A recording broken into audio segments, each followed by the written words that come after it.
My article was about long-term stability of improved language functions in chronic aphasia after constraint-induced aphasia therapy. They looked at 27 patients with chronic aphasia and received 30 hours of training over the course of 10 days. 12 patients were trained with constraint-induced aphasia therapy program. And this is a type of therapy that focuses heavily on using speech only to communicate and request while doing activities or playing games. The other 15 patients received the constraint-induced aphasia therapy plus, which included a module of written language and an additional training in everyday communication, which involved the assistance of family members. People who may benefit from this would be patients with chronic aphasia, and I was interested in this because we've been learning a lot about aphasia in class, and I thought it would be interesting to see the effects of long-term treatment versus intensive short-term treatment.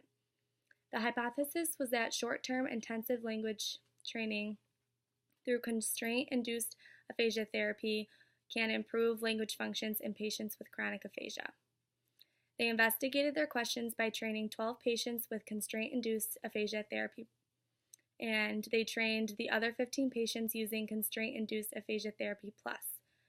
Outcomes measured included standardized neurolinguistic testing and ratings of the quality and the amount of daily communication.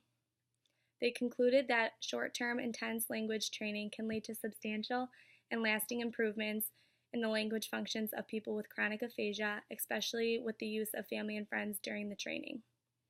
Some strengths of this study were that the participants did not differ clinically or demographically, and that they were required to come to a follow-up appointment 6 months after treatment.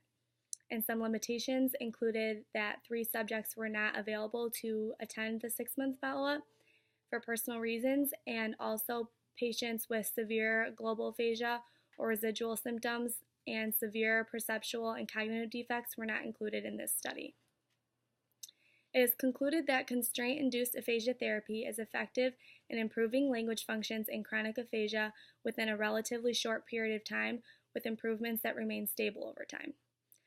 I think this treatment worked because it was so heavily focused on speech all day, every day, right from the start of treatment, and I would like to learn more about if this treatment would work with people with disabilities or disorders other than aphasia.